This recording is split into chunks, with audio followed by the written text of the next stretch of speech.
우리는 왜 수포자가 될까요? 어째 공부는 잘하고 있습니까? 이정민입니다. 자, 모든 게 다 그렇듯이 못하면은 다들 외면합니다. 근데 수학을 포기하면 대학을 포기하고 영어를 포기하면 인생을 포기한다, 뭐 이런 말이 있잖아요. 그래서 전 수학 선생이니까 수학을 포기하지 않도록 해봅시다. 그래서 준비한 수포자 구제 프로젝트 1탄입니다. 오늘은 수포자가 되는 이유에 대해서 알아볼 거예요. 일단은 제일 중요한 거, 못하니까 노잼이 되는 거예요. 안 하니까 성적이 떨어진다, 이 말이에요. 이거는 혹시 어떻게 될지 몰라가지고 한번 넣어봤어요. 일단 못하니까 재미없고, 재미없으니까 안 하고, 안 하니까 성적이 떨어지는 거예요. 자, 제가 방금 이야기했죠. 요 문장을 한번 잘 살펴봅시다. 못하니까 재미없다. 못해도 재미있을 수 있잖아요. 게임할 때 생각해보세요. 맨 처음 게임 시작했어. 근데 못해도 야, 이거 달팽이 100마리만 잡아와, 레벨업도 시켜주고 동기부여가 확실하잖아요. 이런 식으로 못하면은 재미없는 영역에 그 재미를 혹은 못하는 이유를 해결을 해줘야 되는데, 학생도 안 하고 아무도 관심 없으니까 아무도 모르는 거예요. 생각해보면 재미없어도 해야 된다는 의지가 있으면 하겠죠. 왜 안 해요? 동기부여가 안 되어 있는 거예요. 재미없어도 해야 되면 해야죠. 자, 그 다음 안 하니까 성적이 떨어져요. 안 해도 성적 잘 나오는 애들이 있어요. 초등학교 때는 공부 안 해도 성적 잘 나왔는데 중학교 때 이제 안 되네? 중학교 때 잘 되는데 고등학교 이제 안 되네? 이때는 수학적으로 너무 늦은 거예요. 수학은 위계성이 강한 학문이니까 이제 하려고 하면 안 되는 거예요. 자, 그래서 방금 이 문장만 잘 파악을 하셔도 수포자는 안 됩니다.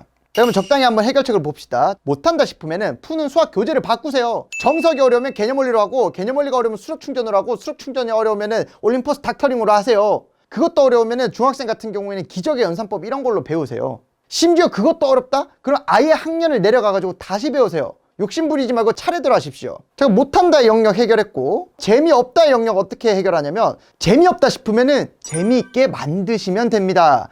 꾸역꾸역 앉아가지고 너 100문제 풀 때까지 밥 먹지 마 이렇게 할 게 아니라 루틴화를 시키세요. 아침 일어났으니까 10문제 풀고 학교 가자. 학교 갔다 돌아왔으니까 10문제 풀고 좀 쉬자. 10문제 풀면은 초콜릿을 먹자, 뭐 이런 것들. 그런 걸로 스스로 보상 계획을 세우세요. 근데 제가 이렇게 방금 말씀을 드렸는데, 세상 일이 사실 이렇게 단편적으로 이야기해서 해결될 거면 이게 애초에 이렇게 사회적인 문제가 되지도 않았겠죠. 자, 그래서 제가 지금부터 말씀드릴 내용은 조금 더 학술적으로 갈 건데요. 여기 논문들을 참고해가지고 제 나름대로 재구성을 한 겁니다. 일단 수학을 포기하는 이유는 크게 3가지 정도가 있어요.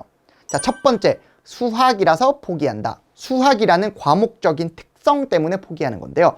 수학 공부는 위계가 있어요. 이전 과정이 안 되어 있어서 포기하는 경우가 많아요. 그래서 이전 과정을 잘 하고 넘어가야 됩니다. 무작정 시킨다고 될 게 아닙니다. 그리고 다른 과목이랑 다르게 직관적인 내용만큼 논리도 굉장히 중요합니다. 기호로 나타낸다든지 일반화를 시킨다든지 형식화를 한다든지 학생들이 일반적으로 자라오면서 접하지 않았던 내용들을 굳이 수학에서 배워가면서 해야 돼요. 엄밀한 정의를 내리면서 어떤 저항이 생기기도 하고요.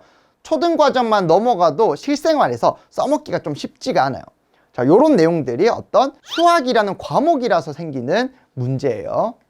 자, 두 번째, 학생의 문제. 자, 교육학에서는 이걸 학생 변인이라고 하는데, 학생 잘못이라는 게 아니에요. 수학을 공부할 때 학생들이 필요한 능력치들이 너무 다양해요. 복잡한 문제를 읽어내는 어떤 언어 능력이라든지 논리력이라든지 지각 능력이라든지 주의력 같은 것들이 모두 필요하단 말이죠. 영어는 단어 10개를 외운다고 치면 하나 안 외우면 9개를 외운 게 되잖아요. 근데 수학 같은 경우에는 문제를 풀다가 한 부분만 놓쳐도 문제가 통째로 안 풀리게 되죠. 그리고 진짜 좀 중요한 게 수학 불안. 자, 요즘 수학 시험만 되면은 평소 실력이 안 나오는 애들 많죠. 그러니까 정말 다양한 심리적 요인으로 수학 불안 상태가 되면은 두뇌의 각종 능력치들이 그냥 일방적으로 떨어지게 됩니다.